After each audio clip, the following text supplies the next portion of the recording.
Summer வந்தாச்சு. What's your plan for this holiday? எங்க கிட்ட விட்டுருங்க, நாங்க பாத்துக்கிறோம். VGT holidays. GT Holidays, South India's #1 travel brand. Paytm வழங்கும் இண்டாய் சென்னை லிட் ஃபெஸ்ட் வரும் ஏப்ரல் 5 மற்றும் 6 தேதிகளில் சென்னை மீனம்பாக்கம் AM ஜெயின் கல்லூரியில் நடைபெற உள்ளது. அனைவரும் வருக, அனுமதி இலவசம். இண்டாய் சென்னை லிட் ஃபெஸ்ட் 2025. அப்போ இந்த வக்ஃப் போர்டுன்றது என்னன்னு சொன்னா மாநில அரசினுடைய கட்டுப்பாட்டில் தான் இருக்கு. அரசு கட்டுப்பாட்டில் தான் இருக்கு வக்ஃப் வாரியம். அரசு கட்டுப்பாட்டில் தான். ஏன்னா அது வந்து CEO போடுவாங்க, ஒரு கலெக்டர், ஒரு ஐஏஎஸ் ரேங்க்ல உள்ள ஐஏஎஸ் ஆஃபீஸர் தான் போடுவாங்க. அவர் இஸ்லாமியரா இருக்கணும்னு அவசியம் இல்லையா? இஸ்லாமியர்கள் தான் போடுவாங்க பெரும்பாலும். ஏன்னா அதை பத்தி தெரியணும் இல்லைங்களா, அந்த சட்டத்திட்டங்கள் தெரிஞ்சுக்கணும். யாரோ ஏதோ ஒரு இடம் இருக்கு, இந்த இடத்த வந்து இது வக்ஃப் இடம் அப்படின்னு சொல்லிட்டு வந்து நாம வந்து அபகரிச்சிட முடியும். இதுக்கு செக் வைக்கிற விதமாக தான் பாஜக அரசு வந்து இந்த வக்ஃப் சட்டத்தை கொண்டு வராங்கன்னு பாஜக ஆதரவாளர்கள் சொல்றாங்க. அது சரிதானே இந்த பார்வையில்? இது எப்படின்னு சொன்னா, அப்படி எந்த இடமும் வக்ஃப் இடம் தான் அப்படின்னு உரிமை கொள்ள முடியாது. இப்போ நம்ம இந்த திருச்செந்துறை, இப்போ இந்த வக்ஃப் திருச்சி பக்கத்துல, திருச்சி திருச்செந்துறை, இப்போ திருச்செந்துறை இந்த அந்த கிராமமே வந்து வக்ஃப் சொத்துங்கிறாங்க. குறைஞ்சது 3000 ஏக்கர் திருச்செந்துறை கிராமம் வந்து வக்ஃப் போர்டு சொத்து அப்படின்றது தான் இப்போ பிரச்சனையை உஷுவாக்குறாங்க. ஒரு கிராமத்தையே வக்ஃப் செய்ய முடியுமா? அதுதாங்க சொல்றேன். அதாவது பாஜகவுடைய இந்து முன்னணி மற்றும் RSS எல்லாம் உட்காந்து அங்கே ஒரு ப்ரெஸ் மீட்டை வச்சு, இது வந்து திருச்செந்துறை கோயில், இந்த கோயிலை சுற்றி உள்ள இடம் வந்து இந்துக்களுக்கு சொந்தமான இடம், இது வக்ஃபு இடம்னு சொல்லி வக்ஃபு உரிமை கொள்ளுது, இது முழுக்க முழுக்க தவறு, இந்துக்களுக்கு எதிரி திமுக அப்படின்ற ஒரு பிரச்சாரத்தை கிளப்புறாங்க. திமுக உடனே என்ன பண்ணுவாங்க, என்ன போய் இந்துக்களுக்கு எதிரியா சொல்றானேன்னு சொல்லிட்டு திமுக உடனே முஸ்லீம்களுக்கு எதிராக செய்யிருப்பாங்க. பாஜகவை நான் குற்றம் சொல்லும் போது திமுகவுடைய துரோகத்தை நம்ம எடுத்து சொல்லணுன்ற. இப்போ திருச்சியில் கலைஞர் அறிவகம் இருக்கு இல்லையா, இங்கே எப்படி அண்ணா அறிவாலயம் இருக்கு இல்லையா, அதே மாதிரி அங்கே கலைஞர் அறிவாலயம் இருக்கா இல்லையா? சத்திரம் பஸ் ஸ்டாண்ட் பக்கத்தில் இருக்கு ஒன்று. எவ்வளோ பெருசு இருக்கு அது, முழுக்க முழுக்க வக்ஃப் போர்டு இடம். அதுக்கு என்ன ஆதாரம்? மாதம் மாதம் சம்பளம் வாடகை கொடுக்குறாங்க, அதுவே ஆதாரம். திமுக அரசு பாஜகவுக்கு மறைமுகமா உதவி பண்ணக்கூடிய வேலையாது. இதுல எங்க திமுக வந்து பாஜக உதவி பண்றாங்க? நாடாளுமன்றத்துல மிக கடுமையா எதிர்க்கிறாங்க இந்த சட்டத்தை. ஆராசா என்ன சொன்னாரு, அந்த மேற்கோள் காட்டி நான் என்னுடைய நீங்க ப்ரூஃப் பண்ணுங்க, நான் வந்து பதவியை ராஜினாமா பண்றேன்னு பேசியிருக்காரு. திருச்செந்துறை இஷ்யூவை தான் அவர் வந்து பார்லிமெண்ட்ல வந்து கிரண் ரிஜிஜு பேசுறாரு. ப்ரூஃப் பண்ணனே நீங்க அவங்கள ஏங்க கேக்குறீங்க? நீங்க ப்ரூஃப் பண்ணனுங்க. சொல்றது பாஜக தான சொல்றாங்க. பாஜக தரப்பு ப்ரூஃப் நீங்க பண்ணணும். 2024 வக்ஃபு திருத்த சட்டம் கொண்டு வந்ததுக்கு காரணமே திருச்செந்துறை தான் சொல்லி பிஜேபி குத்தி பாராளுமன்றத்தில் பேசுறாங்கல்ல. திருச்செந்துறை கிடையாது, இந்தியா முழுக்க இருக்கக்கூடிய பிரச்சனை. இன்னும் அம்பானி இன்னைக்கு வீடு கட்டியிருக்காரு, அந்த பெரிய வீடு, அதுவே வந்து வக்ஃப் போர்டு இடம்னு வந்து ஒரு கேஸ் நடந்துகிட்டு இருக்கு. இதெல்லாம் காரணம் காட்டி தான் இந்த வக்ஃபு திருத்த சட்டத்தை கொண்டு வராங்க. நான் என்ன சொல்றேன், இது கரெக்டா வந்துட்டீங்க நீங்க விஷயத்துக்கு. வக்ஃபு திருத்த சட்டம் கொண்டு வந்தது காரணமே அம்பானிக்காக தான், வேற எதுவுமே இல்லை. ஆதன் நேயர்களுக்கு அன்பு வணக்கம். இன்று நம்மோடு இந்திய தேசிய லீக் கட்சியின் நிறுவன தலைவர் திருமிகு தடா ரஹீம் அவர்கள் உள்ளார். வணக்கம் ரஹீம் பாய். நாடாளுமன்றத்தில் ஒரு 12 மணி நேரத்துக்கு மேலாக விவாதம் நடத்தி நள்ளிரவில் வக்ஃப் வாரிய மசோதா திருத்த சட்டம் என்பது மக்களவையில் அமலாயிருக்கு. ராஜ்யசபாவில் பாஜகவுக்கு ஒரு மிகப்பெரிய ஒரு பெரும்பான்மை இல்லை. அங்கு இன்று விவாதம் என்பது மேற்கொள்ளப்படுகிறது. இந்த வக்ஃப் வாரிய திருத்த சட்டம் இதுக்கெல்லாம் போவதற்கு முன்னாடி முதல்ல வக்ஃப்னா என்ன, இஸ்லாமியர்களுக்கு அது ஒரு கடமையா, அந்த வக்ஃபை பற்றி எங்களுக்கு முதல்ல கொஞ்சம் விளக்கமாக சொல்லுங்களேன். நிச்சயமாக வக்ஃபுன்றது என்னன்னு சொன்னீங்கன்னா, செல்வந்தர்களால் கொடையாக வழங்கப்பட்டது தான் வக்ஃபு. அந்த செல்வந்தர்கள் என்ன மன்னர்களாக இருக்காங்க, அதே நேரத்தில் வந்து சாதாரண மனிதர்களாகவும் இருந்திருக்காங்க ஒரு காலத்தில். சில இந்துக்கள் கூட வக்ஃபு பண்ணியிருக்காங்க பள்ளிவாசலுக்காக. இந்துக்கள் கூட நிறைய இடங்கள் வக்ஃபு பண்ணியிருக்காங்க.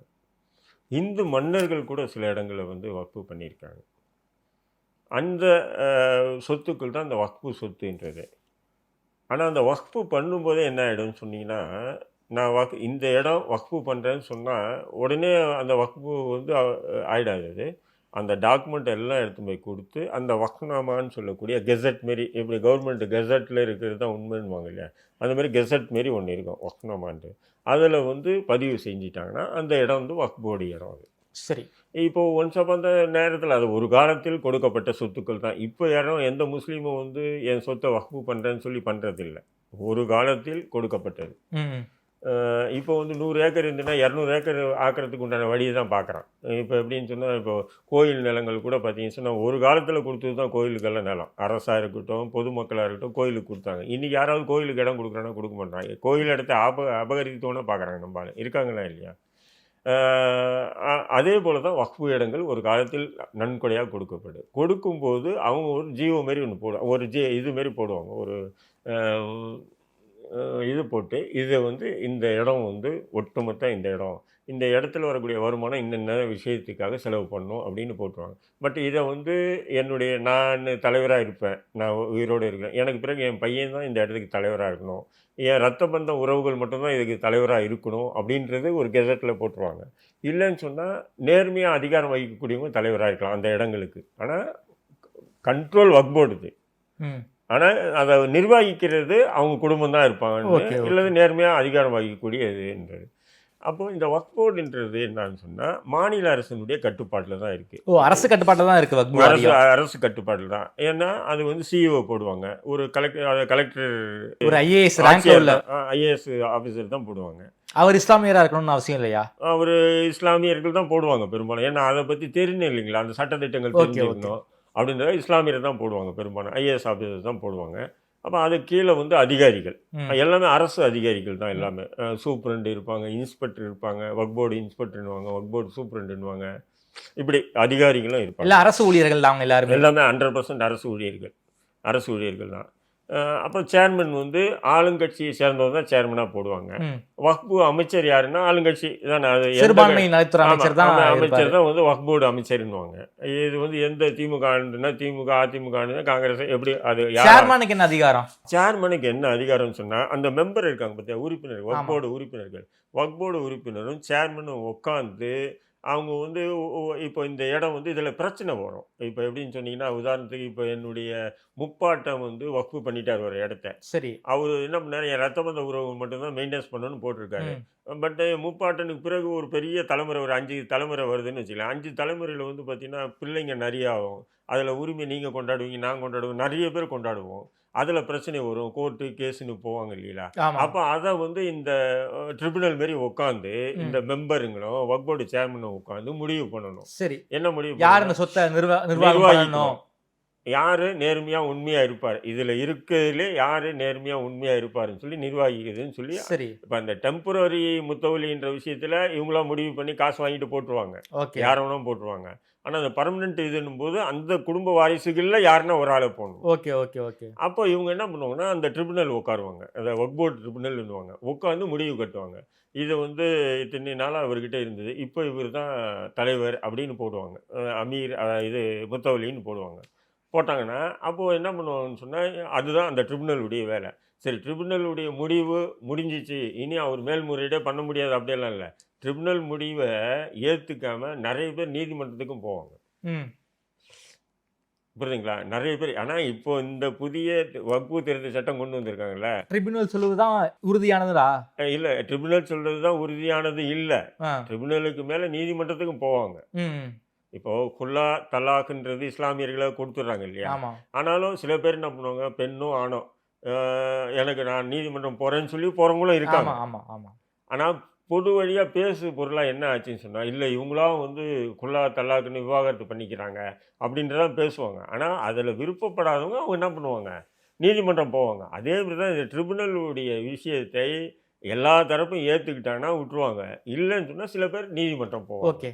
நீதிமன்றம் போயிட்டு ட்ரிபுனலுக்கு எச்சரிக்கும், என்னென்ன நீங்கள் கொடுத்த தீர்ப்பு சரியில்லை, நிறுத்தி வைங்கன்னு சொல்லும்.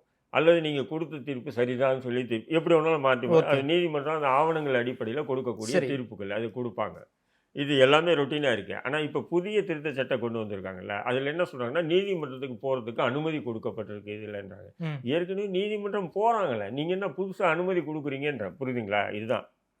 ஓகே, குறிப்பாக இது இஸ்லாமியர்கள் சம்மந்தப்பட்ட ஒரு இஷ்யூ.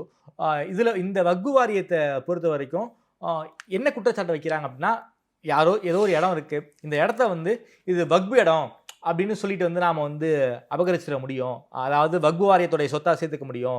இதுக்கு செக் வைக்கிற விதமாக தான் பாஜக அரசு வந்து இந்த வக்ஃபு சட்டத்தை கொண்டு வராங்கன்னு பாஜக ஆதரவாளர்கள் சொல்கிறாங்க. ஏதோ ஒரு இடத்த வந்து இது வக்ஃபு இடம், இந்த ஆஃபீஸே இருக்குது, இதுவே வந்து ஒரு வக்பு இடம் அப்படின்னு சொல்லி வந்து வக்பு சொத்தா மாத்திடுவாங்க, அதெல்லாம் நடக்கக்கூடாது அப்படிங்கிறதுக்காக தான் வந்து இந்த சட்டமே கொண்டு வராங்கன்னு சொல்றாங்க. அது சரிதானே இந்த பார்வையில? இது எப்படின்னு சொன்னா, அப்படி எந்த இடமும் வக்பு இடம் தான் அப்படின்னு உரிமை கொள்ள முடியாது. ஓ ஏன்னு சொன்னா அந்த கெசட்ன்னு சொல்றேன் பார்த்தீங்களா, அந்த வக்னமால ஆமா. இருக்கு, அந்த அடிப்படையில் தான் இது வக்போர்டு சொத்தா இருக்கலாம். ஏதாவது வக் போர்டு கிட்ட இருந்து என்ஓசி வாங்கிட்டு வாங்க அப்படின்லாம் ஒரு பல பிரச்சனைகள் இருக்கு வருதுங்க. நான் என்ன சொல்றேங்க, உதாரணத்துக்கு பார்த்தீங்கன்னு சொன்னா, இப்போ நம்ம இந்த திருச்செந்துறை, இப்போ இந்த வக்பு திருச்சி பக்கத்துல திருச்சிக்கு திருச்செந்துறை, இப்போ திருச்செந்துறை இந்த அந்த கிராமம் கிராமமே வந்து கிராமம். வக்பு அது சொத்துங்கிறாங்க. குறைஞ்சது 3000 ஏக்கர் வைங்களேன், உதாரணத்துக்கு 3000 ஏக்கர். அந்த திருச்செந்துறை கிராமம் வந்து வக்போர்டு சொத்து அப்படின்றது தான் இப்போ பிரச்சனையை இஷ்யூவாக்குறாங்க. திருச்செந்துறையில வந்து ஒரு சோழர் கால சிவன் கோயில் இருக்கு. சோழர் காலத்துல இந்தியாவுல வந்து இஸ்லாமே வரலையே, வரலையே. அது எப்படி வந்து வக்ஃப் போர்டு சொத்தா மாறும்னு கேக்குறாங்க. லாஜிக் இருக்குல்ல அதுல? லாஜிக் இருக்கு இல்லையா? நான் என்ன சொல்றேன்னா, இப்போ வந்து அந்த கோயிலை சுற்றி உள்ள இடம் வந்து தாமரைக்கு சொந்தம், இல்ல தாமரையுடைய முப்பாட்டன் யாருக்கும் சொந்தம். அவர் வந்து அப்துல் ரஹீம் முப்பாட்டனுக்கு வித்துறாருன்னு வைங்களேன், புரியுதுங்களா? ஏன்னா தாமரையுடைய சொத்தை ரஹீம் வாங்க கூட தான் வாங்கலாம், யார் சொத்தோன்னு வாங்கலாம், வாங்கிறாரு. நான் வந்து என்ன பண்ணுறேன், வக்ஃபு பண்ணுறேன் அந்த இடத்த, புரியுதுங்களா? இதுதான் லாஜிக். அவங்க லாஜிக்காக பேசுகிறேன், நம்மளும் லாஜிக்காக இப்படி பேசலாம், புரியுதுங்களா? அப்போது திருச்செந்துறை கிராமம் விஷயம் வந்து பார்த்தீங்கன்னு சொன்னால் அது 3000 ஏக்கருன்னு சொல்கிறாங்க. ஏன்னா அப்போது அந்த கிராமமே அப்படின்னு அந்த கெசட்டில் இருக்குது, கிராமமே. இப்போ உதாரணத்துக்கு முன்னாடி சென்னைன்னு நீங்கள் எடுத்துக்கிட்டிங்கன்னா, நீங்கள் மவுண்ட் ரோடு, அந்த மவுண்ட் ரோடு சுற்றி உள்ளது தான் சென்னை. இன்னைக்கு வந்து சென்னை எங்கே வரலையும் இருக்குது, அரக்கோணம் வரைக்கும் அரக்கோணம் வரலையும் போயிடுச்சு. இது போயிடுச்சா இல்லையா? உதாரணத்துக்கு சொல்கிறேன். அப்போ அந்த ஒரு 200-300 ஆண்டுகளுக்கு முன்னாடி அந்த கிராமம்னு சொல்லி அந்த வக்கணமால இருக்குது, அந்த கிராமம்னு இருக்குது. பட்டு இப்போ அதை பார்த்தீங்கன்னா அது பறந்து விரிந்த அதை திருச்செந்துறைன்றது பெரிய இடமா ஆயிடுச்சு, புரியுதுங்களா? அதுதான் நான் பாருங்க, அவ்வளோ பெரிய இடமான்றது இல்லை. ஆனால் கிராமத்தையே வக்ஃப் செய்ய முடியுமா? அதுதாங்க சொல்கிறேன். அதாவது தாமரை, நான் என்ன சொல்கிறேன், இன்னைக்கு லேண்ட் வேல்யூ விஷயம் வேறு. ஒரு 200 வருஷத்துக்கு முன்னாடி லேண்ட் வேல்யூ என்னன்னா, சாதாரணமாக வந்து என்கிட்ட வேலை செஞ்சான், இவனுக்கு ஒரு 500 ஏக்கர் கொடுன்னு சொல்லி வெள்ளைக்காரன் கொடுத்துருக்கான். என்கிட்ட வந்து குதிரை ஓட்டிட்டு இருந்தான், அதுக்காக ஒரு 100 ஏக்கர் கொடுன்னு சொல்லிட்டு முகலாய மன்னர்கள் கொடுத்த வரலாறுலாம் நீங்கள் படிச்சது இல்லையா? அது அந்த காலத்தில் லேண்டுக்கு வேல்யூ இல்லை. இப்போ பஞ்சமி நிலம்னு நம்ம சொல்லிக்கிறோம் இல்லையா? பஞ்சமி நிலம் எப்படி, யாருக்குமே இது பெரும்பாலும் நிறைய பேருக்கு தெரியாது. பஞ்சமி நிலம் என்பது ஆங்கிலேயர்கள் ஒடுக்கப்பட்ட மக்கள், தலித் மக்களுக்கு கொடுக்கப்பட்ட ஒரு நிலம் தான் பஞ்சமி நிலம், இருக்கா இல்லையா? ஆயிரக்கணக்கான குறைஞ்சி பார்த்தீங்கன்னா 12 லட்சம் ஏக்கர் சென்னை தமிழ்நாட்டில் மட்டும் கொடுத்துருக்கான், 12 லட்சம் ஏக்கர். அதில் பார்த்தீங்கன்னா ஒரு 4 லட்சம் ஏக்கருக்கு மேலே சென்னையில் மட்டும் இருக்குது. இப்போ சென்னையில் வந்து 4 லட்சம் ஏக்கர்னா கொஞ்சம் ஒரு ஒரு சென்னையை சுற்றி அவங்க இடமான்னு தான் சொல்ல முடியும், தலித்துகளுடைய பஞ்சமி நிலம் தானே சொல்ல முடியும். பாதி சென்னைக்கு மேலே அவங்களுக்கு இடம் தான் சொல்ல முடியும். பட் அது ஒரு காலகட்டத்தில் என்ன ஆகுது, கை மாறி அது ஒரு ரிஜிஸ்டர் ஆகி அப்படியே மாறிடுது இல்லைங்களா? அது பஞ்சமி நிலம்ன்றதே மாற்றிடுறாங்க அப்படியே. ஆமாம். ஆனால் பஞ்சமி நிலம் வந்து நீங்களும் நானும் வாங்க முடியாது, தலித் மக்கள் தான் வாங்க முடியும், அவங்களுக்குள்ள தான் ரொட்டேஷன் பண்ணிக்க முடியும். ஆனால் ஒரு குறிப்பிட்ட ஒரு நூற்றாண்டுக்கு பிறகு என்ன ஆயிடுதுன்னு சொன்னால், அந்த நிலம் வாங்குறாங்க. நிலம் வாங்கும்போது பட்டா ரசீது இதுன்னு வாங்கி வெவ்வேறு பேரில் மாறிட்டு இருக்கும்போது அந்த பஞ்சமி நிலன்றது மாறிடுச்சு. அதனால தான் இன்றைக்கி வந்து பஞ்சமி நிலம் வந்து நீங்கள் வந்து பெரிய பெரிய அரசியல் தலைவர்களும் இறங்கி அதை மூக்கொடைஞ்சு போய் திரும்பி போயிடுறாங்க. ஏன்னா அதை கண்டுபிடிக்க முடியல, எந்த இடம் பஞ்சமி நிலம் எந்த இடம் பஞ்சமி நிலம் இல்லைன்னு சொல்லி கண்டுபிடிக்க முடியல. அதேமாரி தான் இந்த வக்ஃபோர்டு இடங்களும் சரி. அப்போ திருச்செந்துறை இடத்து விஷயத்தில் திமுக விட்ட கோட்டை என்னன்னு சொன்னால், பாஜகவுடைய எச் ராஜாவும் இந்து முன்னணி மற்றும் ஆர்எஸ்எஸ் எல்லாம் உட்காந்து அங்கே ஒரு ப்ரெஸ் மீட்டை வச்சு, இது வந்து திருச்செந்துறை கோயில், இந்த கோயிலை சுற்றி உள்ள இடம் வந்து இந்துக்களுக்கு சொந்தமான இடம், இது வக்ஃபு இடம்னு சொல்லி வக்ஃபு உரிமை கொள்ளுது, இது முழுக்க தவறு, இந்துக்களுக்கு எதிரி திமுக, இப்படி இந்துக்களுக்கு எதிரி திமுக அப்படின்ற ஒரு பிரச்சாரத்தை கிளப்புறாங்க. திமுக உடனே என்ன பண்ணுவா, என்னை போய் இந்துக்களுக்கு எதிரியா சொல்கிறானேன்னு சொல்லிட்டு திமுக உடனே முஸ்லீம்களுக்கு எதிராக செயல்படுறாங்க. என்ன பண்ணாங்க முஸ்லீம்களுக்கு எதிராக? அப்போ அந்த திருச்செந்துறை விஷயத்தில் பிஜேபி ஆர்எஸ்எஸ் அப்படி ஒரு இது எடுத்தாங்களா இல்லையா? அப்போ திமுக உடனே என்ன பண்ணியிருக்காங்க, அது சம்பந்தமான ஒரு குழு ஒன்று நியமனம் பண்ணி அந்த குழு விசாரணைக்கு விட்டு, அந்த குழு மூலிமா அது அங்கே அந்த திருச்செந்துறை வக்ஃப்னாமால இருக்குது இல்லையா, இல்லாமல் வந்து வக்ஃபோடு ரிஜிஸ்டர் ஆஃபீஸில் பதிவாகாது இல்லையா? ரிஜிஸ்டர் ஆஃபீஸில் இன்றைக்கி நேரத்தில் லெட்டர் கொடுத்து பதிவு பண்ணுறது இல்லைல்ல, பல 100 ஆண்டுகளுக்கு முன்னாடி பதிவு செய்யப்படுது. அப்போ ரிஜிஸ்டர் ஆஃபீஸில் போய் பதிவு பண்ணும்போது இது வக்ஃபோர்டு இடம், வக்ஃபோர்டுக்கிட்ட என்ஓசி வாங்கிட்டு வாங்கன்னு சொல்கிறாங்க இல்லையா? அப்போ இது எந்த காலத்திலிருந்து இது வக்ஃபோர்டுக்கு சொந்தமான இடமா இருக்குது?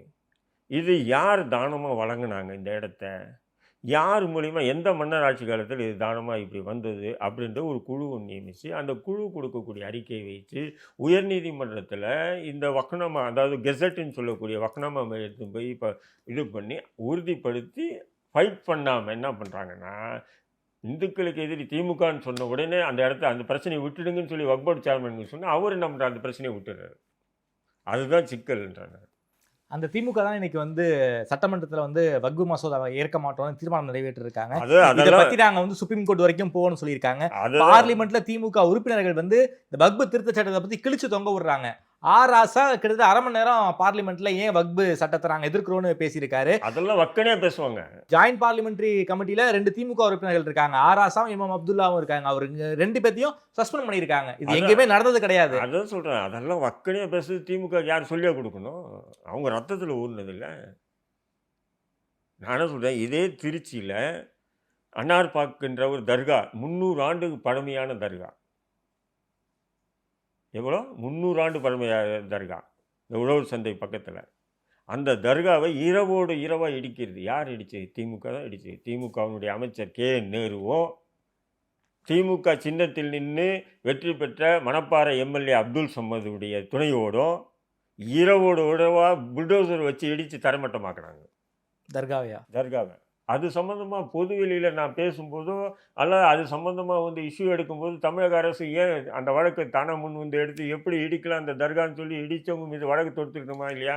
ஏன்னு சொன்னால் அந்த தர்காவும் தர்காவுக்கு பின்னாடி உள்ள இடமும் பார்த்தீங்கன்னா முழுக்க முழுக்க முன்னாள் எம்பி, காங்கிரஸ் எம்பி அடைக்கல் ராஜுக்கு சொந்தமான இடம். அது அந்த இடத்து வந்து வேல்யூ இல்லாமல் இருக்குது. அப்போ இந்த தர்காவை இடித்தா தான் அந்த இடத்துக்கு இது ஃப்ரண்டேஜ், இந்த ஃப்ரண்டேஜ் பிடிச்சா தான் அது தர்கா அந்த இடத்துக்கு மிகப்பெரிய வேல்யூ கிடைக்குன்றதுக்காக.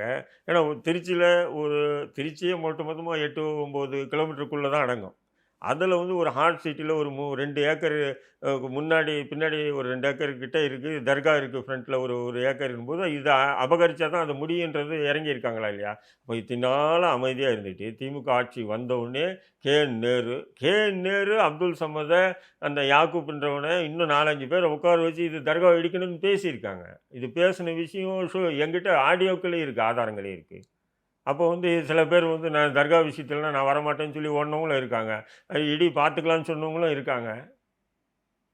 அதுக்கு பெருந்தொகை கைமாறி இருக்குது. அங்கே தமுமுகவுடைய அந்த பகுதியில் உள்ள தமுமுகவுடைய கவுன்சிலர்கிட்ட தெரிஞ்சிருக்கும். அப்போ எல்லா மக்களும் தர்கா அடிச்சிட்டாங்கன்னு திருச்சியே வெகுண்டு எழுந்து போராட்டம் பண்ணுது, ரோட்டில் மறியல் பண்ணுறாங்க. அந்த நேரத்தில் ஏசி டிசி எல்லாமே வராங்க. அப்போ அந்த தமுமுகவுடைய கவுன்சிலர் அவன் பேர் ஃபைசலில் ஏதோ ஒரு பேர், அவனும் வந்து நிற்கிறான். அப்போ தான் ஏசி கூப்பிட்டு என்ன கூட்டத்தை கூப்பிட்டு தேவையில்லாமல் பிரச்சனை பண்ணுறேன் சார், இதெல்லாம் நியாயம் இல்லை சார், அநியாயம் சார், எப்படி சார் தர்கா அடிக்கிறேன், ஏன் உனக்கு தெரியாமல் இடித்தாங்களான்னு கேட்குறாரு அவர். என்ன சொல்கிறாரு அந்த ஏசி, உனக்கு தெரியாமல் இடித்தாங்களா, தேவையில்லாமல் சீன் போடாத அப்படின்றாரு. உடனே மக்கள் எல்லாம் நம்மட்டா அப்போ உனக்கு தெரியுன்னு சொன்னால் சொல்லும்போது அப்போ அவன் சொல்கிறான் அந்த விஷயத்தை. அதுக்குண்டான ஆதாரங்களே இருக்குது. என்ன சொல்கிறான், இல்லை அமைச்சர் கூப்பிட்டாரு அங்கே போகணும். அப்போது இதெல்லாம் அது 300 ஆண்டு பழமையானது தானே, அதை இடிச்சு தானே. அப்போ பிஜேபிக்காரன் இடித்தா மட்டும்தான் நான் இஷ்யூ ஆக்குவேன், திமுககாரன் இடித்தா நான் வந்து சைலண்ட் மூடுக்கு போயிடுவேன், நவத்வார்னு மூடி வைக்கின்றது எந்த வகையில் நியாயம்? நீங்கள் பாராளுமன்றத்தில் பேசுகிறீங்க, சட்டமன்றத்தில் கருப்பு பேட்ச் வச்சுக்கிறீங்க, சட்டமன்றத்தில் வந்து தீர்மானம் நிறைவேற்றுறீங்க, எல்லாமே கரெக்டு தான். ஆனால் அதை நடைமுறைப்படுத்தும் போது மட்டும் ஏன் வந்து நீங்களே ஒரு எதிரியாக இருக்கீங்க? அப்போது இது வந்து பிஜேபி சொல்கிறாங்க இல்லையா, முஸ்லீம்களுடைய வாக்குகளுக்காக தான் இப்படி பண்ணுறாங்க இந்த கட்சிகள் அப்படின்றது. அப்போ சரியாக தானே இருக்குது நீங்கள் செய்கிறது. பாஜக பண்ணுறது சரியா அப்படின்னா? பாஜக பண்ணுறது சரின்னு சொல்லலை நான். பாஜகவை நான் குற்றம் சொல்லும்போது திமுகவுடைய துரோகத்தை நம்ம எடுத்து சொல்லணுன்றேன். இப்போ திருச்சியில் கலைஞர் அறிவகம்னு இருக்கு இல்லை, இங்கே எப்படி அண்ணா அறிவாலயம் இருக்குது இல்லையா, அதேமாரி அங்கே கலைஞர் அறிவாலயம் இருக்கா இல்லையா? சத்திரம் பஸ் ஸ்டாண்ட் பக்கத்தில் இருக்கு ஒன்று, எவ்வளோ பெருசு இருக்குது. அது முழுக்க வக்ஃப் போர்டு இடம். அதுக்கு என்ன ஆதாரம்? மாதம் சம்பளம் வாடகை கொடுக்குறாங்க, அதுவே ஆதாரம். நான் பெரிய ஆதாரம்லாம் காட்ட வேண்டிய வாடகை கொடுக்குறாங்க வக்ஃப் போர்டுக்கு. 7,000 ரூபா 8,000 ரூபா கொடுக்குறாங்க நான் மாதம்.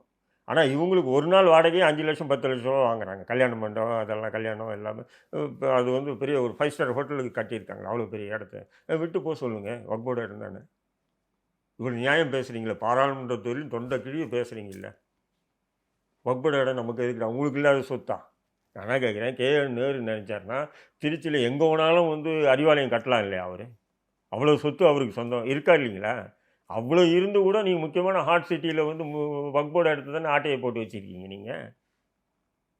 இது என்ன சார் நியாயம் அது?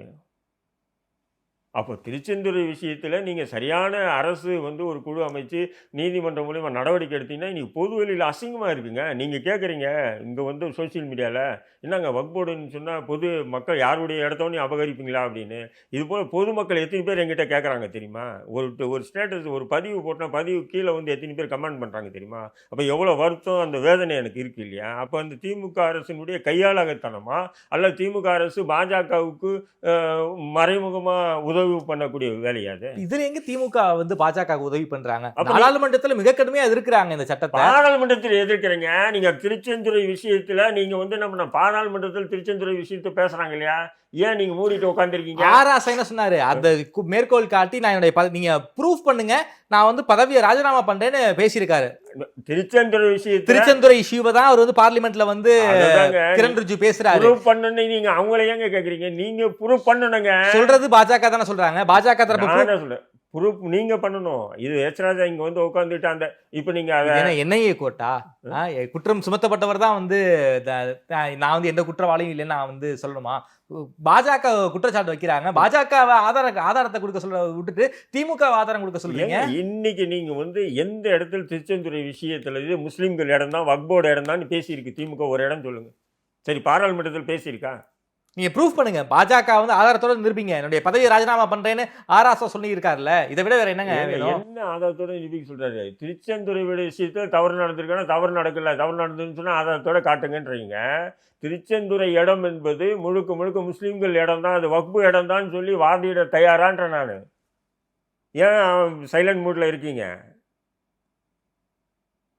திருச்செந்துறை இடம் வக்ஃப் போர்டு இடம் தான். அதாவது இந்த இது ஒரு சட்டம் கொண்டு வந்தாங்க தெரியுமா? அவசர நிலை சட்டம். இவ்வளோ ஏக்கருக்கு மேலே இருக்கக்கூடாதுங்க. இல்லை, நில உச்சவரம்பு சட்டம். அந்த நில உச்சவரம்பு சட்டத்தின் போது தான் அந்த திருச்செந்துறை விஷயத்தில் அரசு சில இடங்களை எடுத்து சில பேருக்கு வந்து அரசு வந்து என்ன பண்ண பட்டா போட்டு கொடுக்குறாங்க. ஆனால் வக்ஃப் போர்டு இடம் தான் அது. வக்ஃப் போர்டு இடத்த பட்டா போட்டு கொடுக்க முடியுமா? அது கொடுக்குற கவர்மெண்ட்டாக நினைக்குது இல்லையா? கவர்மெண்ட் தானே அதுவும். வக்ஃப் போர்டும் கவர்மெண்ட் அண்டர்டேக்கிங் தானேங்க. அப்போ வக்ஃப் போர்டு என்ன பண்ணுதுன்னா சில பேருக்கு பட்டா போட்டு கொடுக்குது. ஆனால் 100% பட்டா போட்டு கொடுக்கல, சில பேருக்கு பட்டா போட்டு கொடுக்குது. ஆனால் அந்த கெசட்டில் வந்து அந்த இடத்த யார் வேணால் விற்றாலும் வாங்கினாலும் சரி என்ஓசி வக்ஃப் போர்டு கிட்ட வாங்கி தான் கொடுக்கணுன்றது. இது திமுக ஆட்சிக்கு வந்த பிறகு இல்லை. இதுக்கு முன்னாடி அண்ணா திமுக இருந்தது. பல 100 ஆண்டுகளாக அதே முறை தான் அங்கே கடைபிடிச்சிட்டு வந்துட்டு இருக்கு. அப்படி இருக்கிற ஒரு விஷயத்தில் இன்றைக்கி பொது தளத்தில் இந்த திருச்செந்துறை விஷயத்தை மேற்கோள் காட்டி பேசி இஸ்லாமியர்களை ரொம்ப கொச்சையாப்படுத்தி பேசுகிறாங்க போது இப்போ திமுக ஆட்சியில் இருக்கும்போது திமுக தான் இது குழு அமைச்சு இந்த இடம் இப்படி இந்த அடிப்படையில் வந்து இது வக்ஃப் போர்டு இடம், இந்த அதாவது நில உச்சவரம்பு சட்டத்துக்கு பிறகு இந்த இடத்துல வந்து தமிழக அரசு இவ்வளோ பேருக்கு பட்டா போட்டு கொடுத்துருக்கு, மற்ற இடம் கூட வக்ஃப் போர்டு கட்டுப்பாட்டில் உள்ள இடம் அப்படின்னு சொல்லி தெளிவுபடுத்தாமல் நீ பாராளுமன்றத்தில் பரதேசில் போயிட்டு நீ கூச்சல் போட்டாலும் குழப்பம் பண்ணாலும் எனக்கு கிடைச்ச முஸ்லீம்களுக்கு அவ பேர் தானே அது. இன்னைக்கு 2024 வக்ஃபு திருத்த சட்டம் கொண்டு வந்ததுக்கு காரணமே திருச்செந்துறை தான் சொல்லி பிஜேபி குத்தி பாராளுமன்றத்தில் பேசுறாங்களே. அதுக்கு நீங்க என்ன பதில் சொல்றீங்க? திருச்செந்துறை கிடையாது, டெல்லியில வந்து கிட்டத்தட்ட 124 மேற்பட்ட இடங்களை வந்து இது வக்ஃப் போர்டு சத்துன்னு சொல்லியிருக்காங்க. ஸோ அதன் காரணமாக தான் இந்த இதை கொண்டு வராங்களே தவிர ஒட்டுமொத்தமா திருச்செந்துறைக்காக இந்த வக்ஃப் போர்டு சட்டத்தை கொண்டு வரல. இந்தியா முழுக்க இருக்கக்கூடிய பிரச்சனை. இன்னும் அம்பானி இன்னைக்கு வீடு கட்டியிருக்காரு, அந்த பெரிய வீடு, அதுவே வந்து வக்ஃப் போர்டு இடம்னு வந்து ஒரு கேஸ் நடந்துகிட்டு இருக்கு. இதெல்லாம் காரணம் காட்டி தான் இந்த வக்ஃபு திருத்த சட்டத்தை கொண்டு வராங்க. நான் என்ன சொல்றேன், இது கரெக்டா வந்துட்டீங்க நீங்க விஷயத்துக்கு. வக்ஃபு திருத்த சட்டம் கொண்டு வந்த காரணமே அம்பானிக்காக தான், வேற எதுவுமே இல்லை. ஆமா, லாஜிக் சொல்றேன். இப்பதான் திருச்செந்துறை நீங்க இப்ப அம்பானிட்டீங்க. இல்ல நானும் சொல்றேன் பிஜேபி கொண்டு வந்தது அது. ஆனா மேற்கோள் காட்டுறது திருச்செந்துறை விஷயத்தை நல்லா ஒண்ணு பாருங்க. ஏன்னா அம்பானிக்குன்னு காட்டினா அங்க வந்து என்ன ஆயிடும், வேற மாதிரி ஆயிடும், கார்பரேட்டுக்கு உதவி பண்றாங்கன்னா. ஏன்னா இன்னைக்கு வந்து அம்பானி அதானியை வந்து பாஜக ஏன் வந்து அவ்வளோ வந்து அவங்கள தலைமையில தூக்கி வச்சுட்டு ஆடுறாங்கன்னு சொன்னா, இன்னைக்கு உலக நாடுகள் வந்து இந்தியாவுக்குள்ள வந்து இறக்குமதி செய்யறதா இருக்கட்டும் அல்லது அவங்க வந்து ஏற்றுமதி செய்வதாக இருக்கட்டும், மற்றது வந்து முதலீடு செய்வதாக இருக்கட்டும், அம்பானி அதானி போன்ற பெரும் முதலாளிகளை வச்சு தான் அவங்க வராங்களே தவிர அரசியல்வாதிகளை வச்சு வரதில்லை, மோடியை வச்சு அமித்ஷா வச்சு வரதில்லை. ஏன்னா இவங்க இன்றைக்கி இருக்காங்க, நாளைக்கு போயிடுவாங்கன்றது தெரியும் அவங்களுக்கு. அப்படி இருக்கும்போது அப்போ இவங்களுக்கு ஒரு பெரிய அளவுக்கு ஒரு உலக அளவுக்கு பெரிய பணக்காரர்கள்லாம் இவங்களை சித்தரிக்கணுன்றதுக்காக தான் பிஜேபி முயற்சி பண்ணி அதுக்குண்டான வேலைகள் செய்யுது. அப்படிங்கும்போது அங்கே மும்பையில் இருக்கக்கூடிய அந்த இடம் வந்து கீழ்கோர்ட்டு ஹைகோர்ட்டில் கூட தோத்துட்டாங்க. அம்பானி ஹைகோர்ட்டில் கூட தோத்துட்டாங்க. ஹைகோர்ட் வரைக்கும் போயிட்டு அந்த வழக்கு வந்து அம்பானிக்கு எதிர்த்து ஒரு வழக்கு போட்டு சாதாரணமாக போட முடியுமா? போட முடியாது. போட்டாலும் வழக்கறிஞர்களே விலை கொடுத்து வாங்குவாங்க. ஏன்னா அந்தளவுக்கு அப்படி இருந்து ஹைகோர்ட்லேயே தோத்துட்டு இப்போ உச்சநீதிமன்றம் போயிருக்காங்க அந்த இடம் வக்போட இடம் இல்லைன்னு சொல்லிட்டு. புரிதுங்களா உங்களுக்கு? அப்படி இருக்கும்போது இப்போ இந்த சட்ட விதி கொண்டு வந்து பார்த்தீங்கன்னா இது அம்பானி இடம் வந்து அம்பானி தான், வக்போடுது இல்லை அப்படின்னு சுலபமாக இதுக்கு முடிவு கட்டிடலாம். அதுக்கு தான் இந்த அவசர சட்டமே கொண்டு வந்தது. ஏன்னா இன்றைக்கி அந்த இடம் பார்த்திங்கன்னா வேல்யூ பார்த்திங்கன்னா அம்பானி கட்டியிருக்க வேலை பார்த்திங்கன்னு சொன்னால் குறைஞ்சது ஒரு 2500 கோடிக்கு மேலே வேல்யூவான இடம் அது. மும்பை ஹாட் சிட்டியில் அது சாதாரணமான இடம் இல்லை அது. அப்போது வந்து இப்படி ஒரு சட்டம் கொண்டு வந்தாங்கன்னா இப்போ இந்த புதிய சட்ட திருத்தின் அடிப்படையில் அந்த இடம் வந்து அவரு தான். அது மட்டும் இல்லை, இப்போ ஜான்வாபி பள்ளி பிரச்சனை இருக்குது. ஆமாம், வாரணாசி. அப்போ ஜான்வாபி பள்ளி பிரச்சனை ஒன்றாகும், அதுவும் அப்படி தான் வக்போர்டு கண்ட்ரோல் தான். அதான் இனிமேல் எந்த மசூதி மீதையும் மேலேயும் கை வைக்கக்கூடாதுன்னு சுப்ரீம் கோர்ட் ஆர்டர் போட்டாங்களே. எப்போ போட்டாங்க? சமீபத்தில் தான். இனிமேல் வந்து மதுரா ஞானவாபி அப்படின்னு ஏகப்பட்ட இடிக்கணும்னு வந்து பாஜக போகும்போது இனிமேல் எந்த மசூதி மீதையும் கை வைக்கக்கூடாதுன்னு சுப்ரீம் கோர்ட் ஆர்டர் போட்டாங்க. இந்திய அரசியல் சட்டமே 1991 ஆக்டே என்ன சொல்லுதுன்னு சொன்னால், அதாவது இது சுதந்திரத்துக்கு பிறகு ஒரு வழிபாட்டு இடம் எப்படி இருக்கோ அது அப்படியே பண்ணக்கூடாது அது அப்படின்னு. அப்படி இருந்து தானே ஜான்வாபி பள்ளிவாசலுக்கு வந்து ஆய்வுக்கு வந்து அதே நீதிமன்றம் வந்து தீர்ப்பு சொல்லுது. அது அலகாபாத் நீதிமன்றம் கொடுத்துச்சு. நான் சொல்றது சுப்ரீம் கோர்ட் அதை வந்து இது பண்ணி கேளுங்க சார். நான் அலகாபாத் நீதிமன்றம் கொடுத்தது பெரிய சர்ச்சையாச்சு. அது சம்பந்தமா உச்ச நீதிமன்றத்தில் வந்து அந்த இது போடும்போது அது 1991 விஷயத்தை வந்து வழிபாட்டு தலங்கள் விஷயத்தில் நம்ம அதையே கடைபிடிக்க முடியாதுன்னு சொல்லி சந்திரசூட்டே சொன்னார் தலைமை நீதிபதி. அதனால தான் அந்த பிரச்சனை வந்து இன்னும் விசாரணையில் தான் இருக்காது, முடியல.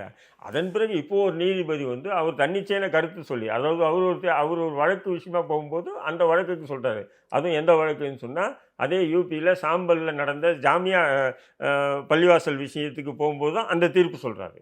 புரிதுங்களா உங்களுக்கு? ஆனால் ஜான்வாபி பள்ளிவாசல் விஷயத்தில் உச்சநீதிமன்றமும் தீர்ப்பு சொல்லலையே. உச்சநீதிமன்றம் வழக்கே எடுத்துக்கலையாது. அது தவறு, அலகாபாத் நீதிமன்றம் கொடுத்த தீர்ப்பு தவறு.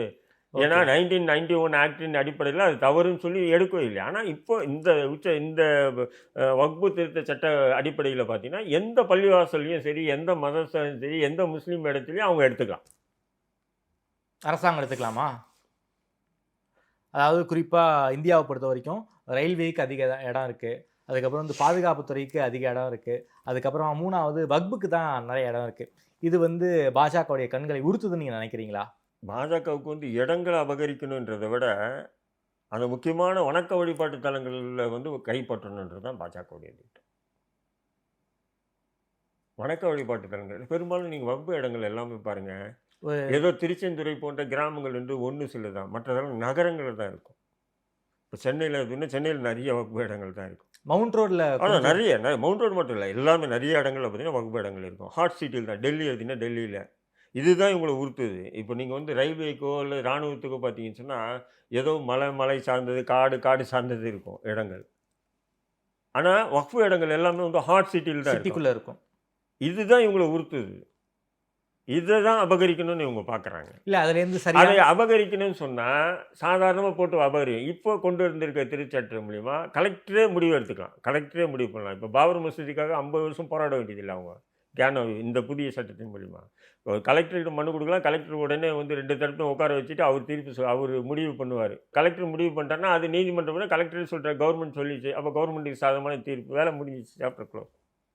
ரொம்ப ஒரு 50 வருஷம் ஃபைட் பண்ண வேண்டியது. ஒரு 40% கேஸ் கவர்மெண்ட்டுக்கும் வக்பு இடங்களுக்கு தான் ஒரு பிரச்சனை இருந்துக்கிட்டு போல இருக்கே, அதெல்லாம் ஈஸியாக முடிக்கணும்னு பார்க்குறாங்களா? அவ்வளோதான், சிம்பிளாக முடிச்சிக்கணும், சிம்பிளாக சண்டை இல்லாமல் அபகரிச்சிக்கணும். இப்போ வந்து செத்து அவனுடைய எலும்பு இல்லை எதுவுமே இருந்திருக்காது, யார் நம்ம அவுரங்கசீப்புடைய எலும்பு எதுவுமே இருந்திருக்காது, எல்லாம் முடிஞ்சு போச்சு. அந்த இஷ்யூ இல்லை. அதாவது முகலாய ஆட்சிக்கு பிறகு ஆங்கிலேயர் ஆட்சி வருது. முகலாயர்களுடைய ஆட்சியின் பிறகு வந்த ஆங்கிலேயர் ஆட்சியில் அந்த ஹென்றி ஹுக்குன்ற ஒரு எழுத்தாளர் அவன் ஒரு கதை எழுதுகிறான். அந்த கதையில் வந்து அவன் என்ன பண்ணுவான், முகலாயர்களை எதிர்த்து அவன் ஆட்சியை பிடிக்கிறானுங்க, யார் ஆங்கிலேயர்கள். ஆமாம். அப்படி இருக்கும்போது அப்போ அவன் என்ன பண்ணுறான்னா, அவன் வந்து முஸ்லீமை வில்லனாக காட்டுறான். நல்லா புரிஞ்சுக்கணும். அவன் அவன் ஒரு முஸ்லீமாக வில்லனை காட்டி அவுரங்கசீப் தான் வந்து சத்ரபதி சிவாஜியுடைய 2வது மகனை வந்து கொடுமையாக கொண்டாருன்னு ஒரு புக்கு எழுதுகிறான். அந்த புக்கை முதலீடாக வச்சு சாவான்ற ஒரு திரைப்படம் எடுக்கிறாங்க. நல்லா புரிஞ்சுங்க, சாவான்ற ஒரு படம். அந்த படத்தை வச்சு தான் அவ்வளோ பெரிய கலவரம் நடந்து அவுரங்கசீப்பு சமாதி கல்லறை இடிப்போங்கிற வரைக்கும் போனாங்க. கல்லறை நீங்கள் கல்லறை மட்டும் அவங்களுடைய நோக்கம் இல்லை.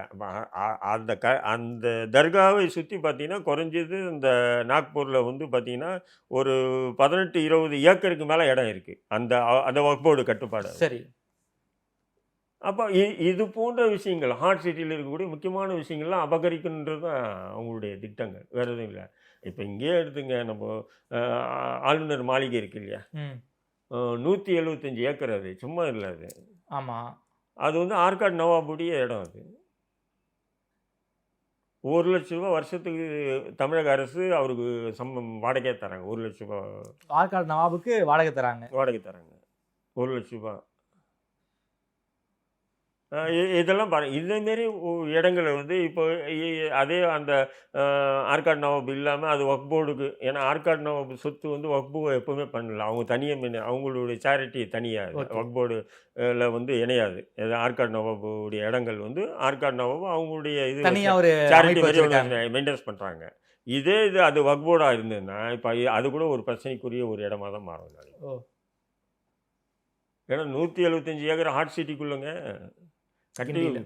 கட்டி விட்டோன்னா முஸ்லீம்கள் எல்லாம் வாடகை இல்லாமல் இருக்கலாம் காலத்துக்கு. சொல்கிறேன் உதாரணத்துக்கு, எவ்வளோ பெரிய இடம் அது கிண்டியில். அது அரசு இடம் இல்லையா அது.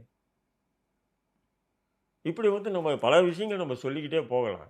ஓகே. குறிப்பாக அரசு என்ன சொல்லுதுன்னா, நிறைய இடங்கள் இருக்குது, அங்கேருந்து சரியான ஒரு நிதி வர்றது கிடையாது, ஒரு வருவாய் வர்றது கிடையாது, ஒரு ஸோ நிறைய மிஸ்யூஸ் இருக்குது, நிறைய லீக்கேஜ் இருக்குது அப்படின்னு சொல்ல வராங்க. அதெல்லாம் 100 விழுக்காடு சொல்கிறது அவங்க கரெக்டு தான். ஏன்னா இன்றைக்கி இந்த வக்ஃப் போர்டு வருமானத்தின் மூலிமா ஒரு பள்ளிவாசல், அதாவது ஒரு மருத்துவமனை இல்லை வக்ஃப் போர்டு சார்ந்த இந்தியாவில் நான் சொல்லுவேன், ஒரு கல்லூரி இல்லை. கல்லூரிலாம் வச்சுருக்காங்களே, மதுரையில் வந்து அந்த கருத்தராவுத்தர் கல்லூரி, இந்த வக்ஃபு கல்லூரின்னா மதுரையிலலாம் இருக்குது போல இருக்குது. அதாவது கல்லூரின்னு சொன்னால் அதாவது மதுரையில் இருக்கிறது அப்படின்னா அது ட்ரஸ்ட் மாரி இருக்குங்க, ட்ரஸ்ட் மாரி வச்சுருப்பாங்க. ஆனால் வக்ஃப் போர்டு கட்டி கல்லூரி இல்லை. ஓகே. வக்ஃப் போர்டு வரக்கூடிய வருமானத்தை கொண்டு வக்ஃப் போர்டு கட்டின கல்லூரிகள் ஒன்றும் இல்லை, மருத்துவமனை ஒன்றும் இல்லை. சரி. இவங்க வர்றது இவனுங்களே சாப்பிட்றது, லஞ்சம் வந்து தரித்து ஓடுதுங்க. இப்போ ஒன்றும் இல்லைங்க, இப்போ சென்னை இருக்குங்க, இப்போ என்னுடைய அலுவலகம் நீங்கள் பார்த்துருப்பீங்க மவுண்ட் ரோட்டில். என் அலுவலகத்துக்கு முன்னாடி பார்த்தீங்கன்னா ஒரு 2 கிரவுண்ட் இடம். இது வந்து எப்படின்னா ஒரு பரம்பரை முத்தவழி அப்படியே வந்தது. இப்போ ஒரு பணக்காரன் என்ன பண்ணுறாங்கன்னா, வக்ஃப் போர்டு சேர்மனுக்கு ஒரு பெரிய தொகை கொடுக்குறாங்க. அப்போ தமிழ் மகன் ஹுசேன் தான் இருந்தார், அவருக்கு ஒரு பெரிய தொகை கொடுத்து இவங்க தலைவர் ஆகிடுறாங்க. அந்த இடத்துக்கு தலைவர் ஆகிட்டு இப்போ அந்த இடம் வந்து பார்த்திங்கன்னா ஒரு கிரவுண்டு இடமே 6 கோடி 7 கோடி போகுது மவுண்ட் ரோட்டில். உதாரணத்துக்கு ஒரு கிரவுண்டு. அப்போ இவங்க ஒரு 75 லட்ச ரூபா கொடுத்து அது தலைவர் ஆகிறாங்க. இப்போ பெரிய பில்டிங் கட்டிட்டாங்க, அந்த இடங்களில் ஃபுல்லாக கட்டிட்டாங்கன்னும் போது இப்போ இது என்ன பண்ணுவாங்கன்னா, இன்னும் கொஞ்ச நாள் பார்த்தீங்கன்னா இன்னொரு 50 லட்ச ரூபாய் எடுத்து போய் வக்ஃப் போர்டு சேர்மன் கிட்டேயோ வக்ஃப் போர்டு மெம்பர்ஸ் யாரையோ பிடிச்சி கொடுத்துட்டாங்கன்னா என்ஓசி கொடுத்துருவான். எப்படி என்ஓசி கொடுத்துருவான். என்ஓசி என்னன்னா, இந்த இடம் வக்ஃப் போர்டு இடம் இல்லைன்னு. அப்படி கொடுக்க முடியுமா? கொடுக்குறானுங்க, காசை வாங்கிட்டு கொடுத்துட்றானுங்க. இப்போ எப்படி இந்த கோயில் அறநிலைத்துறையில் கட்டுப்பாட்டில் இருக்கக்கூடிய கோயில் இடங்களில் வந்து தனியார்கள் வந்து ஆக்கிரமிக்கிறாங்க, காசு கொடுத்து ஆக்கிரமிக்கிறாங்களோ அதேமாதிரி வக்ஃப் போர்டு இடங்களும் ஆக்கிரமிக்கிறாங்க. அதனால் மத்திய அரசு சொல்கிறது வந்து தவறுன்னு நம்ம சொல்ல முடியாது. முழுக்க முறைகேடுகள் நடக்குது. அந்த முறைகேடுகள் நடக்கிறதுனால தான் இந்த வக்ஃப் போர்டு எடுத்து நீங்கள் ஆட்டை போட்டு திமுகவினுடைய தலைமையகமே திருச்சி தலைமையகமே இருக்கு இல்லையா. இதுவே உதாரணம் போதாதா உங்களுக்கு? சொல்கிறேன் உங்களுக்கு, இதுவே ஒரு உதாரணம் போதாதா?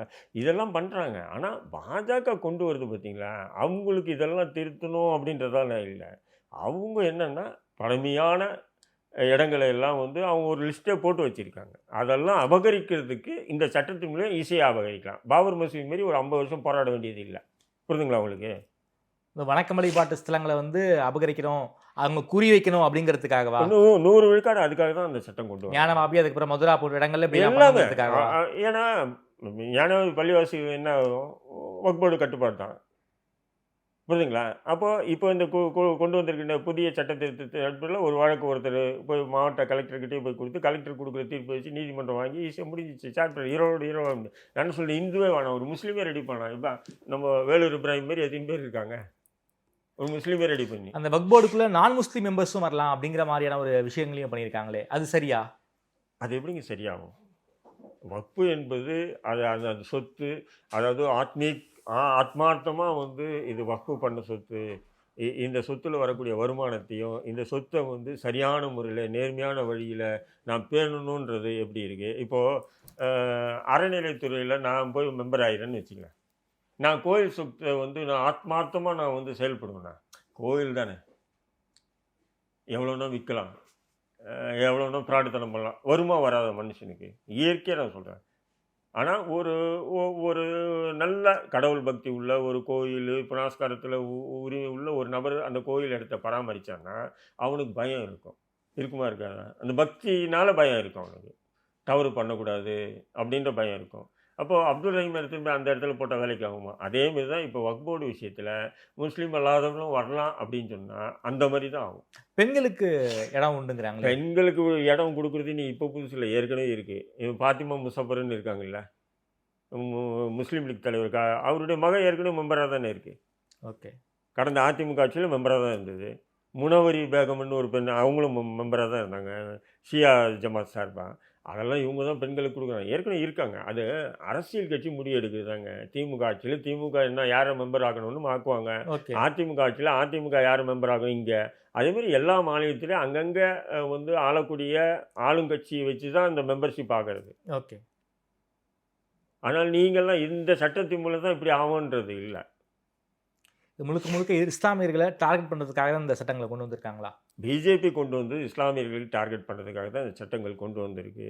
ஆனால் இந்த விஷயங்களுக்கு கடுமையாக எதிர்க்கிற மாரி வேஷம் போடுற திமுக வந்து முஸ்லீம்களுடைய வாக்குகளை அபகரிக்கிறதுக்காக வேஷம் போடுறாங்க. ஆமாம், வேஷம் போடலாம், சும்மா உதட்டளவில் வேஷம் போடலாம். அப்படி நீங்கள் வந்து பார்லிமெண்ட்ல ரொம்ப கடுமையாக இந்த அளவு யோகிய வைரங்களாக இருந்தீங்கன்னா திமுக காரணங்க ஏன் வந்து திருப்பரங்குன்ற விஷயத்தில் அப்படி நடந்துச்சு? திமுக ஆடு கோழி அறுக்கக்கூடாதுன்னு, நல்லா பாருங்கள், ஆடு கோழி அறுக்கக்கூடாதுன்னு சொல்லி அறநிலையத்துறை அதிகாரிகள் உத்தரவு போடுறாங்க. எப்போ யாரோ ஒரு அதிகாரி போறதுக்கு ஸ்டாலின் போட்டதா அர்த்தமா? அது சரி, அந்த அறநிலையத்துறை அதிகாரி அமித்ஷா கட்டுப்பாட்டில் இருக்கு அல்லது பிரதமர் கட்டுப்பாட்டில் இருக்காரா? முதல்வர் ஸ்டாலின் கட்டுப்பாட்டில் தானே இருக்குது ஆட்சி. அறநிலையத்துறை யாருடைய கட்டுப்பாடு ஆட்சிங்க? திமுக கட்டுப்பாட்டில் தான் இருக்குது. போலீஸ் யாருடைய கட்டுப்பாட்டில் இருக்குது? திமுக கட்டுப்பாட்டில் தான் இருக்குது. அப்போ போலீஸும் அறநிலையத்துறை தான் நாங்கள் அந்த மாதிரி போடுறீங்க. அதுவும் என்ன 2021 பிறகு, அந்த ஊரடங்கு சட்டத்துக்கு பிறகு நீங்கள் என்ன பண்ணுறீங்க அந்த சிஸ்டம்? அதுக்கு முன்னாடி ஏடிஎம்கே ஆட்சியிலேருந்து யாரும் போடலையே. அதிமுக ஆட்சி இருக்கும்போது அங்கே ஆடு கோழி அறுத்துட்டு தான் சார் இருந்தாங்க. அப்போ எந்த எச்சார்ஜும் அங்கே போய் கோஷம் போடலையே. இது சிக்கந்தர் மலையா இல்லை இந்த மலையான்னு சொல்லி யாரும் இது பண்ணலையே. 2021 பிறகு திமுக ஆட்சிக்கு வந்த பிறகு தான் நீங்கள் இந்த மாதிரி பிரச்சனை கிளப்புறாங்க. அந்த பிரச்சனை கிளப்பணுன்னு தான் முஸ்லீம்கள் போராடுறாங்க. போராடணுன்னு பிஜேபி விட்றீங்க. நீங்கள் உள்ள நீதிமன்றத்தில் திமுக வந்து பிஜேபிக்கு துணை போச்சுன்னு அம்பலமாச்சா இல்லையா? திமுக வழக்கறிஞர் பாஜக சொன்ன விஷயங்களை எல்லாம் ஆமோச்சு வரவேற்றுட்டு வந்தது, எதுவும் தெரிவிக்கல. அதில் வந்து நீதிபதி கேட்குறாரு, இவங்க சொல்கிறாங்க ஆடு கோழி அறுக்காமல் இப்போ புதுசாக போய் அறுக்கிறாங்கன்னு சொல்கிறாங்களே, நீங்கள் என்ன சொல்கிறீங்க திமுக தரப்புலேருந்து அரசு வழக்கறிஞர்கிட்ட கேட்கும்போது அரசு வழக்கறிஞர் ஜின்னா என்ன சொல்கிறாப்பலன்னு சொன்னால், ஆடு கோழி மேலே அறுத்தவங்க மீது 20 பேர் மீது நாங்கள் வழக்கு தொடுத்து கைது பண்ணியிருக்கோன்றாங்க. அப்படின்னா ஆடு கோழி அறுக்குது வழக்கமே இல்லைன்றதை திமுக நீதிமன்றத்தின் மூலியமாக உத்தரவு வாங்கி கொடுக்குது. இது எவ்வளோ பெரிய அயோக்கித்தனம்! நீ இன்னைக்கு இவ்வளோ நீலக்கண்ணீர் வச்சு வக்புன்னு கத்துற, அதை சில அண்ணா அறிவாளி அடிமைகள் வந்து கையாமையான்னு கத்துறீங்களே, இது ஏன்டா பேச மாட்டேன்றீங்க? இந்த நயவஞ்சகத்தன்மை, அது திருச்சியில் அன்னார்பாக் தர்கா இடிச்சு விஷயத்துக்கு சைலண்ட் மூடு, திருப்பரங்குன்ற விஷயத்தில் திமுக முஸ்லீம்க்கு எதிராக நடந்ததில் சைலண்ட் மூடு, திருச்செந்துறை விஷயத்தில் வந்து ஏன் வந்து ஒரு குழு நியமித்து அது தீர்வு காணாத விஷயத்தில் சைலண்ட் மூடு, கலைஞர் அறிவகத்தை வந்து கைப்பற்றிய விஷயத்தில் சைலண்ட் மூடு. இப்படி நான் சொல்லிக்கிட்டே போவேன், 1 2 இல்லை, நான் சொல்லிக்கிட்டே போவேன். நான் அவ்வளோ வச்சுருக்கேன் நான். ஆனால் என்ன சொல்லுவீங்க கீழே வந்து இது பார்க்குறவங்க கூட என்ன பண்ணுவான், திமுக அடிமைகள்லாம் வந்து என்னைய பிஜேபி ஆளுங்க. அப்போ திமுக எதிர்த்தாலும் பிஜேபிக்கு ஆதரவு மாறிடுவேண்ணா. அப்போ நீங்கள் உங்களுடைய திட்டமே என்ன? நீங்கள் என்ன வேணும் பண்ணுவோம். அப்போது பாஜக முஸ்லீம்களை எதிரி பட்டியலில் வச்சுருக்காங்கன்னா திமுக முஸ்லீம்களை அடிமை பட்டியலில் வச்சுருக்கான். பாஜக முஸ்லீம்களை எதிரி பட்டியலில் வச்சுருக்கான். திமுக அடிமை பட்டியலில் தான் வச்சுருக்கான், சுதந்திர பட்டியலில் வைக்கல. அடிமை மாதிரி இருந்துக்கும் நீ என்கிட்ட. இருந்தாலும் நாடாளுமன்றத்தில் அப்படி குரல் கொடுத்துருக்காங்க. நீங்கள் இப்படி சொல்கிறீங்க, அது உங்களுடைய பார்வை. ஆனால் வக்பு சட்டத்துக்கு எதிராக ரொம்ப தீவிரமாக களமாடுறாங்களே திமுக நாடாளுமன்றத்தில். இல்லை, இந்த வக்பு திருத்த சட்டத்தை அடிப்படையில் திருச்சியில் இருக்கிற கலைஞர் அறிவியத்தை என்ன வேட்டு வந்துருமோன்னு பயமாக இருக்கலாம். ஒரு காலம் எவ்வளோ பல கோடி ரூபாய் செலவு பண்ணி கட்டியிருக்காங்க. ஒட்டுமொத்த இஸ்லாமியர்கள் நலனுக்காக பேசுகிறாங்க. அந்த திருச்சி அறிவாலயத்துக்காக அவங்க பேசலை, ஒட்டுமொத்த இஸ்லாமியர்களுடைய நலனுக்காக பேசுகிறாங்க. நான் இல்லைன்னு சொல்ல, நீங்கள் இவ்வளோ பேசுறது பார்த்தா நீங்கள் பேசுறது கரெக்டாக இருந்தால் இந்த விஷயங்கள்லாம் நீங்கள் கரெக்டாக நடந்துக்கிட்டு இருக்கணும்னு நினைக்கிறேன். நான் சொல்கிறேன், நான் இந்த விஷயத்துக்கெல்லாம் நீங்கள் கோட்டை விட்டீங்க இல்லையா? திருப்பங்குன்ற விஷயமா இருக்கட்டும், திருச்செந்துறை விஷயமா இருக்கட்டும், எல்லாமே கம்ப்ளீட்டாக பார்த்தீங்கன்னா திருச்சியில் அன்னார் பார்க் தர்கா இருக்கட்டும், இது போல் எண்ணற்ற விஷயம். நான் பட்டியலில் நான் போட்டுனா போட்டுகிட்டே போவேன். நான் அவ்வளோ பட்டியல் திமுக ஆட்சியில் நடந்த இது.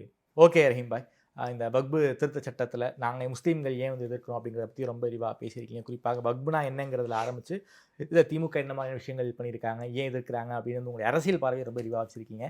நேரில் நேரம் கொடுத்து பேசியமைக்கு நன்றி ரஹீம் பாய்.